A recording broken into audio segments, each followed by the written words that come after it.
One of the most prevalent characters in Polish children's stories is that of young Zorza or Zorzi. Her name describes the lowlight, typically divided into dawn and dusk by English, but unified into one concept by Polish. Her presence in folklore is extensive, but thin, almost translucent, her figure best illuminated by its context of cosmology. This video is a short introduction to both the Zorzi and the Slavic cosmos. Both probably deserve their own feature-length explorations, but are important enough to receive this primer. Across many folk songs and stories, she might appear as a single young woman or a collection of most often 2 or 3 sisters who divide the sky, always a morning and evening sister, with sometimes a sister of noon embodying the halo of the sun, or of midnight embodying the nighttime aurora and crowns of light around the moon. Within songs, she is often sung to by mothers to protect their children, preserving ancient prayers. 3 sisters, the Mother of God went to the sea, she gathered golden foam. St. John met her, and he asked, "Where are you going, Mother?" "I'm going to heal my son." Zorza was said to live far away on an island at the end of the seas, or at the top of the furthest mountain, often named the Golden Island or Crystal Mountain. Many songs such as this one, preserved within poetry, allude to the daily journey which Zorza makes across the sky, and then back to her homeland. Zorza has set beyond the mountains. Zorza has set beyond the fields. Swallow feathers blow away, somewhere fate has flown. O fate, driven by wind, rocked by the noise of the forests, you have not bloomed for me, not like a flower in the glow of a May morning. You have not shone in the ears of grain on earth, nor as a star in heaven. But instead you have gone into the distant world, over the trampled fields. Along with evocations by the mother to ensure good fate for her child, Zorza is the guardian of unclaimed and unprotected orphans. Many songs connect the lost orphan to the light-bearer, such as this poem heavily informed by such songs. She was led down those field paths, blue cornflowers and blue buttercups. She was led by that grey horizon, the song of the lark, the buzz of mosquitoes. She was led by those noisy heads of grain, lush grasses and pearls of dew. She was led by that golden Zorza because she was an orphan. O forest, dark forest, oh, the voice carries through you, oh, the trees rustle in you, oh, your silence sings. She was led down birch paths, green mosses under her feet. She was led by those sheepberry ferns, forest thickets and paths. She was led by oaks and pines, a deep rustle, a mournful rustle. The forest led her through its gates, because she was an orphan. O forest, dark forest, oh, the voice carries through you, oh, the trees rustle in you, oh, your silence sings. She was led past these rocky peaks, this mountain soaring into the sky. She was led over noisy springs to those castles, to those rooms. She was led by those eagle feathers to the mountain, standing in the snow. She was led by those boisterous winds to the royal chambers of the Tatras. She was led by golden Zorza because she was an orphan.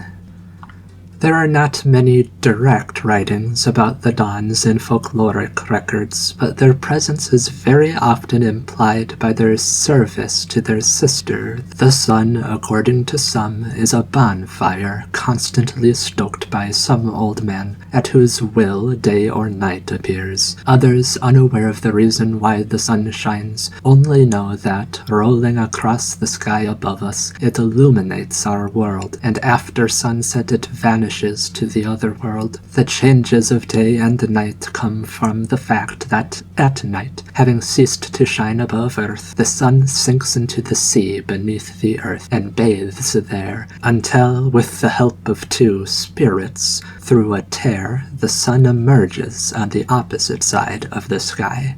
The identity of these two strangers is not mysterious, possibly the oldest depiction of Slavic deities we still have, buried in the artwork of monks and decorating Christ with shimmering light, are the two gate maidens of the sun, the sisters of dawn and dusk, or simply the single word Zorza. For this composition, understand the sun was born around the winter solstice, and so too was Christ. So Christ sometimes became the sun, still accompanied by their gate maidens. This cosmological quest of the sun from sky to underwater to sky again is known throughout Poland and the Slavic world. The people of Chelm imagine the earth as a hemisphere floating on water. It thus has its shore and end, which is where it touches the sky. No one has yet reached the eastern end of earth except for Muscovites, and no one will reach where the sun sets. Descending in that direction, the sun burns ever more intensely, so that people there become faint and lifeless. In the depths of the earth there exists another world, whose inhabitants consider us gods. There is a deepest chamber, which is the warm side of earth when it is cold here, to which birds fly for the winter. The sea is an immense, endless body of water. The seabed is filled with tiny holes like a sieve, through which water seeps and makes rain in the underworld.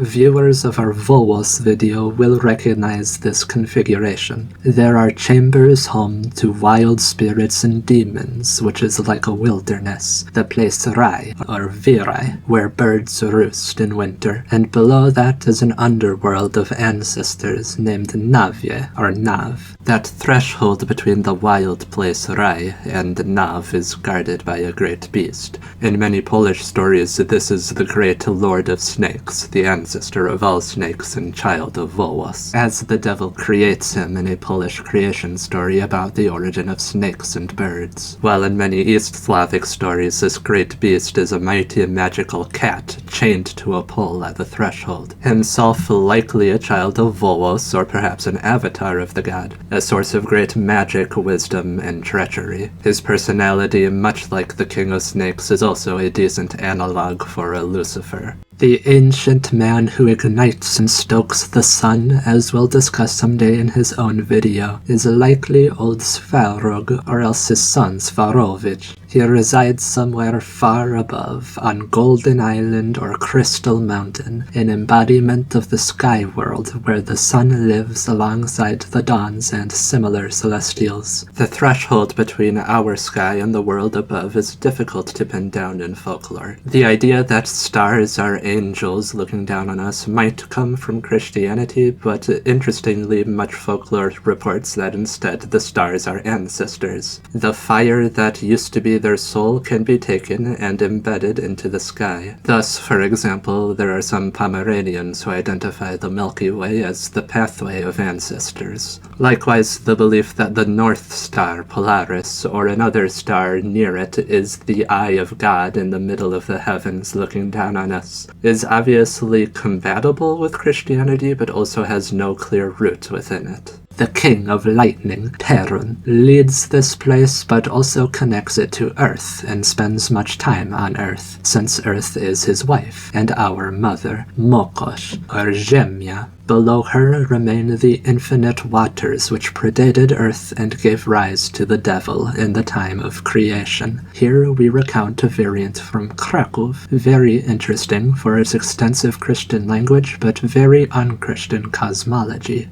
First there was heaven, in which dawn had ruled lonely for centuries. There was our god of light, and there was the dark prince to the left of our god of light. The god of light created water, which rose up to his heavenly palace, a castle built of crystal and precious stones. And the god of light took water and splashed and flicked it over the sea, these drops turning into countless angels, and the foams on the ocean were archangels, Michael and Gabriel, and the others. All of these angels were made for the god of light and the prince of darkness, who divided their services between each other, light on the right, darkness on the left, the masters of shadows and darkness whose numbers gave rise to the demons. Ruling over the angels on the right, the god of light appointed Michael. Over the left, he appointed Lucifer. The waters boiled, and from the bottom of the sea, the god of light took masses of potential and sprinkled a grain of sand upon them. The sand rapidly grew into the lands of our world and became earth, to whom the god of light spoke. Earth, earthly world, you will be the stairway for souls to reach me. I will enlighten you, warm you with the sun, and you will give birth to and nourish whatever you bring forth. But whatever you bring forth will return to you, for it is yours. So earth stood like a cake floating on water, whose shores were surrounded by the eternal sea. Proof of this is certain by the fact that if someone digs a hole in front of their home, water flows everywhere. Otherwise, where did this come from?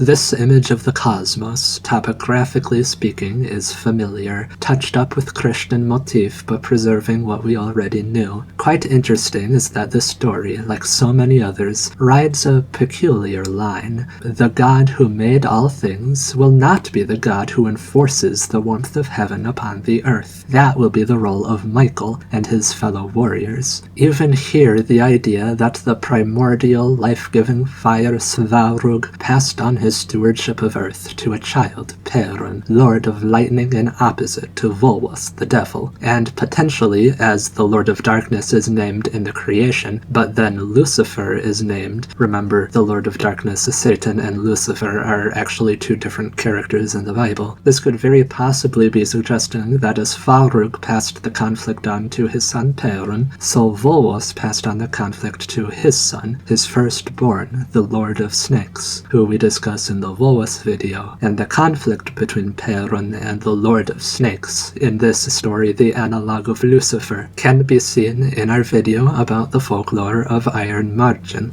But maybe that is too speculative. We can keep it simple and say Perun and Wolos. Either way works. The Hutsuli or Hutsuls of Slovakia reverse the order of angels to the lightning maker, but maintain almost the same myth as Poland. Once there was nothing, only the sky above and water below. Then God swam on the water and saw a piece of foam on which the devil was sitting. "Who are you?" asked God. "I will not tell, unless you take me into your boat." God promised him, and he said, "I am the devil." And they rowed together, both in silence, until the devil suggested, "It would be good if the earth were solid." "Let it be," said God. "Sink to the bottom of the sea and bring up a handful of sand. I will make it solid earth." The devil surfaced, and God took the sand from under his fingernails, sprinkled it on top of the water, and solid ground was made, but as small as a bed. When night came, God and devil lay together on the ground. As soon as God fell asleep, the devil pushed towards the east, which caused the land to expand for him. Then the devil pushed to the west, and then the other sides, and wherever he pushed, the earth spread far and wide. As soon as God created earth,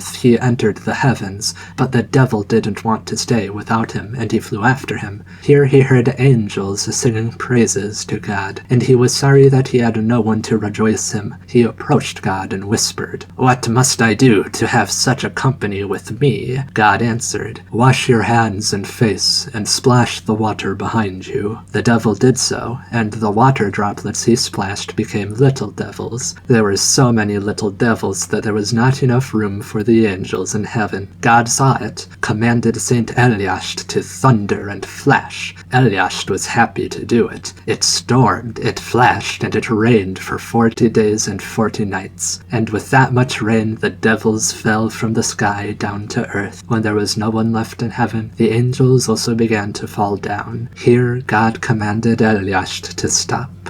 So indeed it seems, in the beginning, there were the waters and the heavens. Between them was made earth, and a fight ensued between the lightning maker and the devil, in retaliation for the devil pulling a scheme against the Lord of Heaven, who himself remained above, as the lightning maker watched over his wife, the earth. It could be dismissed as random alterations to biblical canon if not for its prevalence across Slavic nations and across centuries. Despite all of the political and cultural division, there remain threads of older cosmology. This configuration of the world was sometimes represented by a cosmic tree, especially in songs sung by the Hutsals and their neighbors in the northern Carpathian mountains. So they sing.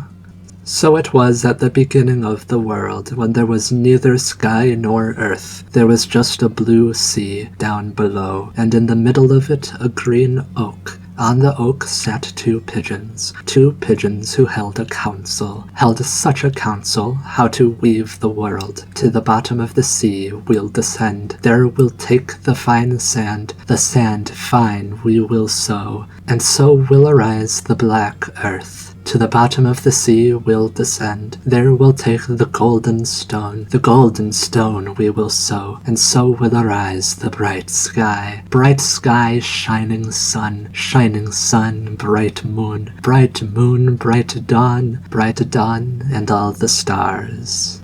The cosmic tree is a complicated metaphor, and fully understanding it needs to wait for future videos about the primordial goddesses. For this discussion, we'll simply summarize that the midsummer holiday is the anniversary commemorating the god of light, the old man who lit the sun, the embodiment of atmospheric fire, the fires of the crystal palace of heaven, old grandfather Svalrog, as well as the infinite void who we'll call grandmother waters. From them, combining their power, arose all things. Therefore, midsummer, as the primary fertility holiday and the birthday of existence, is a celebration of water and fire. All customs of midsummer revolve around the rebirth of eternal fire and the height of the fertility and magic of waters, and the intersection of water and fire in the creation of life. This is the root of Slavic elements,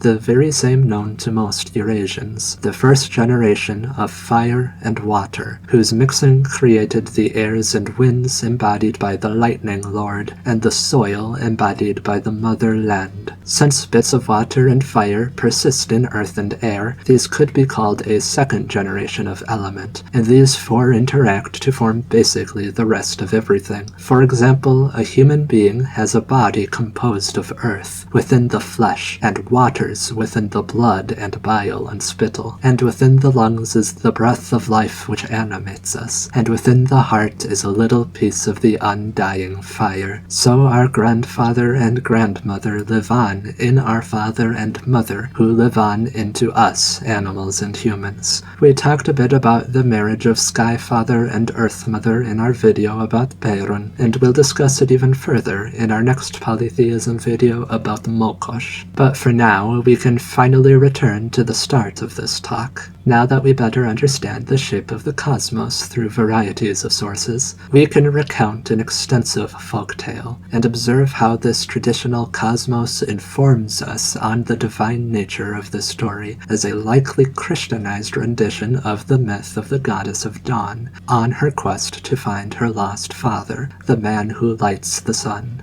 It seems likely that Zorza protects children because of her own experience. Today's telling is substantially influenced by that of the folklorist and artist Arthur Opman. I find his telling to be the most beautiful in detail. Quite interestingly, on almost every page the protagonist prays to God. Regardless of its extensive Christianization, the DNA of the original tale persists even in this, a publication barely even a century old.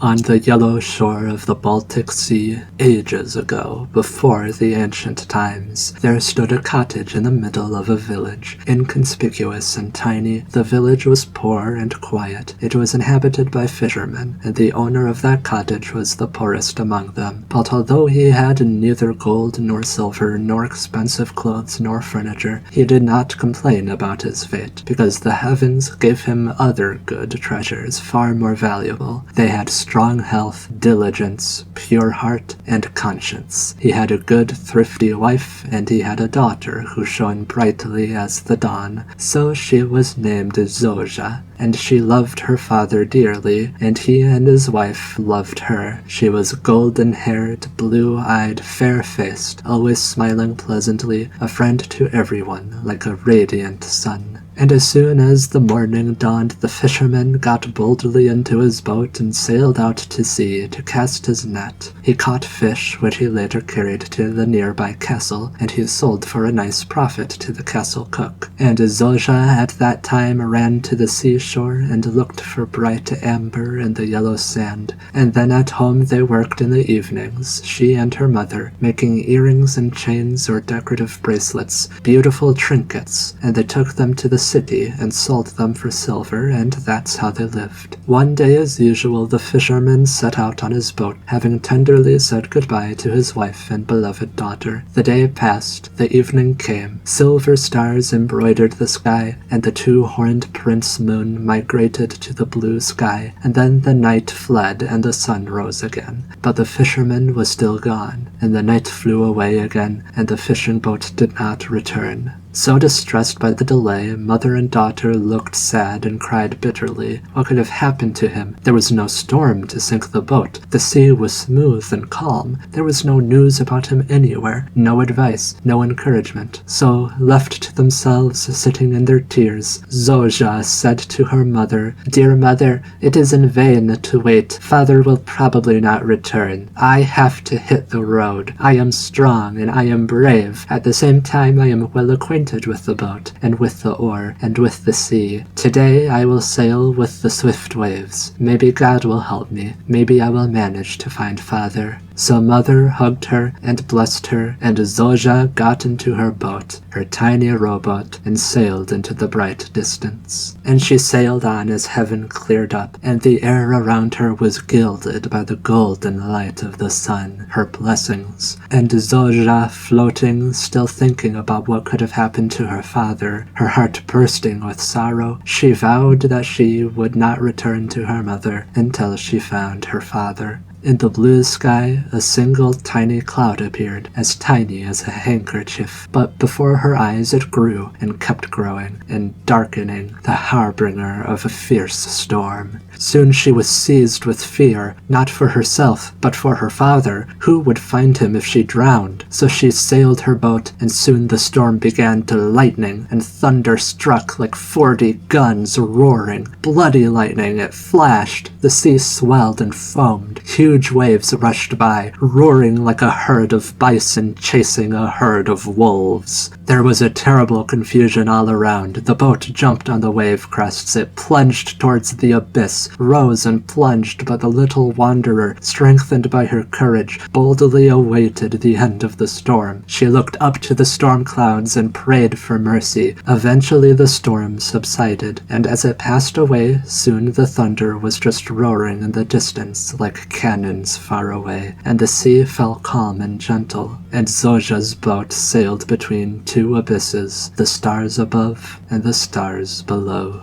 And eventually, far away, Zorza spotted land in the distance. The boat sailed in a swift wind, already getting closer to land, and she distinguished the dense and enormous trees. The rocks were steep, moonlight reflected on many ponds and lakes shimmering as if they were made of silver. The boat hit the shore, and Zorza jumped out quickly. She tied the boat with a rope to an old willow tree by the shore, and she set off on her journey as soon as possible. The girl was walking through a dark wilderness where there was no path. She pushed through thicket to get further through thorns thorns and ferns. Owls were hooting, nightbirds like evil spirits lamenting. The forest was dark and gloomy, and suddenly a light flashed in the distance, a yellow and red flame like a small lantern, like a burning eye in the darkness. So Zorza went forward toward the light and came to realize they were the shining window of a small cottage overgrown with moss. That cottage stood on chicken feet, and from the cottage came a yelp and a squeak and a meow and a bark,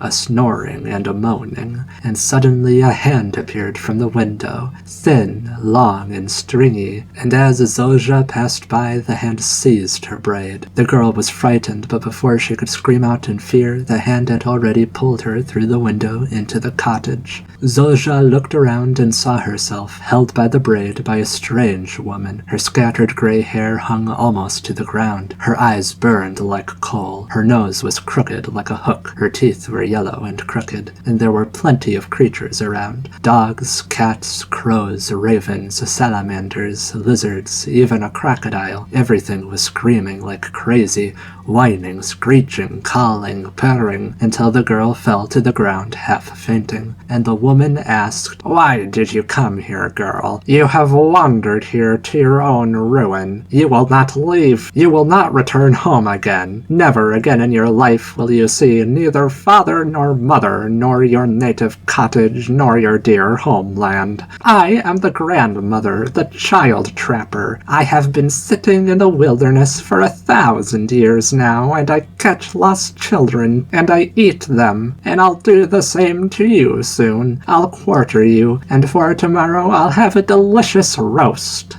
It was terrible to hear such words. Zorza cried bitterly, and falling to her knees, she spoke to the old woman. "Oh, have mercy on me, godmother, child grabber. I am always good, and I pray devoutly. I'm looking for my father right now, who disappeared without a trace, because I am the fisherman's daughter from the other side of the sea. Grandmother, instead of eating me, grant me a great favor and kindly explain to me what has happened to my father." The old woman pondered, and after a while she said, "Aha, what it is you say I have no power over. I only catch children who are mischievous and naughty, disobedient to their parents, and always lazy in their studies, and you, girl, you deserve to be helped. So I will tell you about your father, because I know perfectly well where he is. For a long time now, the daughter of the Baltic king, the beautiful lady of the Baltic Sea, has been fiercely angry with the fishermen. You see, your father has kept fishing the fish who were the subjects of her, drawing her away from her home, depriving the king of the sea of both his daughter and their favorite handmaidens. Then, as he was sailing in the boat, the princess swam up and dragged him to the bottom of the sea with her own hands, and there he sits in an empty cell in her amber palace. The prison guard is guarding him and won't let anyone in there. If you want to save your father, there's only one thing for you. You throw your body boldly into the ocean and stand in the amber palace and beg the beautiful princess of the sea. Maybe she will hear your prayers and release your father from prison, or maybe she'll imprison you with him."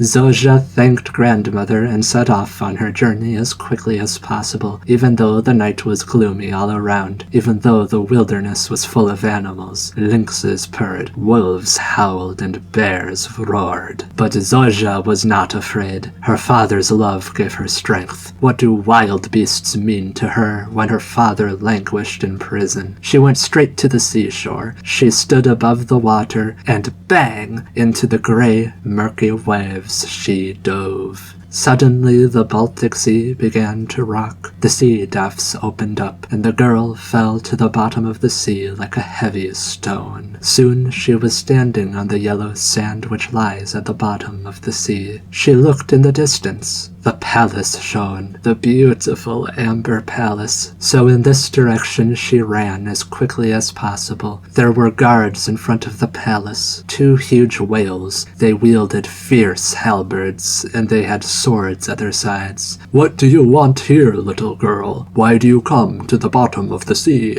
I want to see the princess and have an audience with her. I am Zorza, the daughter of the unfortunate man in prison. Please, take me to the princess. These whales had hearts quite soft and honest, so immediately one of the two guards went to the princess. After a moment, the guard returned. Our lady has graciously consented to an audience and your introduction. Follow me, earthly child, and I will lead you to her. Zorza followed the guard through the most magnificent palace. Wherever she looked, amber, pearls, diamonds, and corals glittered. Through the large mirrored windows, she saw what was happening with the fish swimming by their gills ringing against the glass. Until at last, in the great hall on a golden throne of pride, there sat the miracle virgin, the princess of the Baltic Sea. Long hair, the color of gold, framed her beautiful head. Blue eyes looked brightly, full of mercy. So the girl got rid of her fears, and with encouragement she approached the feet of the lady. She fell down, stretching out her arms, and she begged, half crying, "O princess, have mercy on my father, and me, and my poor mother who longs for us. Do not kill these beings who love each other passionately. Be great like a queen, and release my father now. Oh, he will never again dare to fish from the Baltic Sea. Your subjects, he'll take up another craft, and if you really want punishment, then tell your dad to let him out and lock me in the cell. Please let me spend the rest of my life there instead."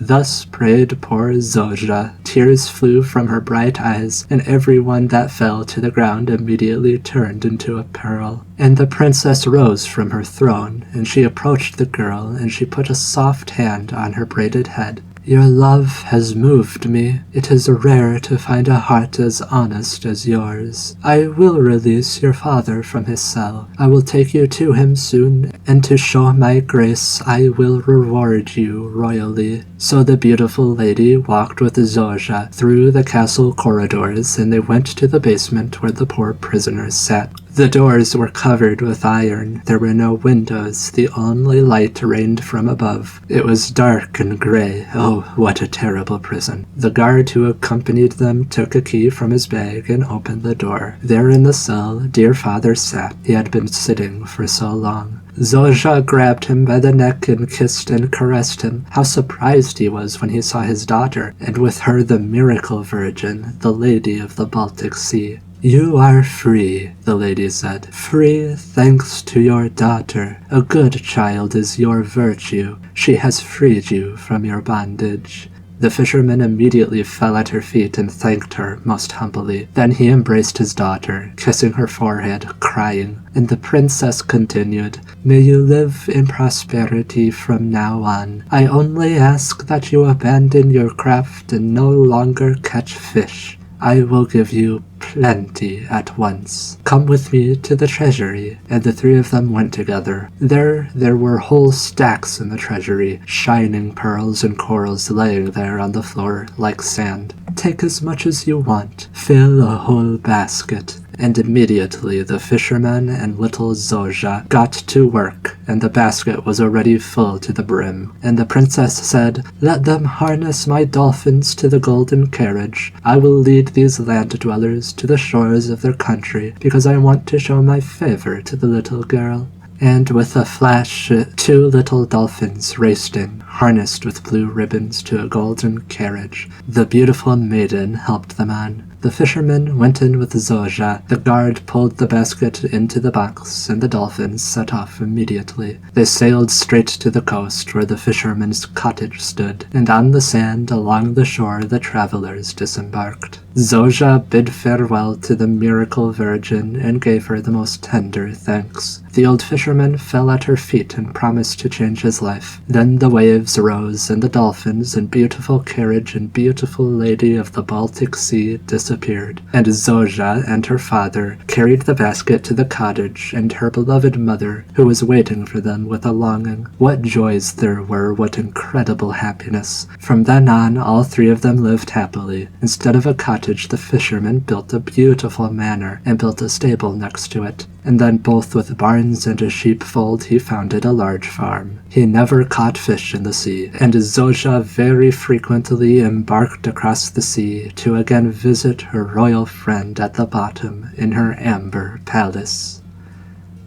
We understand this story, the many songs about the dawns, to be part of a larger whole, about the sun's journey to the bottom of the sea, perhaps along with the creator of the sun, and the journey that the dawns take following the sun under the waters and then returning with the sun. As we learned, the sun lives in the underworld during the night and returns to our world during the day. Ushered in on both sides by the Ladies of Dawn. This is the role of Zorza, the embodiment of dawn and dusk, the escort and companion of the sun. We might understand that through Christianization, the island that they lived on transformed from the miracle island that embodies the sky to something more mundane. That on this island, along with her father, the man who makes the sun, and along with the sun, there are also the other celestials, such as the moon, such as Perun, who might have cameoed in the story as the storm who gave mercy after he heard his sister's cries. The grandmother is surely a familiar figure to many, and we can recognize the queen of the Baltic Sea and her ferocious father from other folklore, which I've already made a video recounting. This is the way that folklore and folk cosmology interconnects.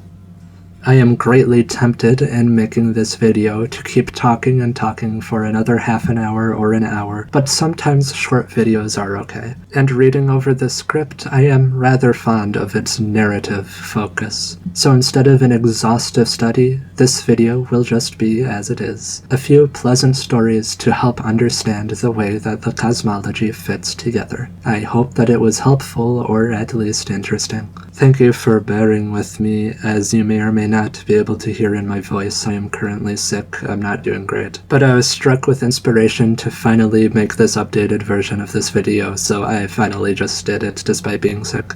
And next, after a very long time working on it, is the very long deity video you've all been waiting for about the Mokosh, the motherland. As always, I would like to graciously and sincerely thank our patrons who give me the funding that helps me access all of the books that I need to make these videos and provide these wonderful quotes. Thank you for watching. I hope everyone had a wonderful new year in the conventional sense, and I hope that everyone is gearing up for a beautiful rebirth of spring. Thank you all, and have a wonderful day.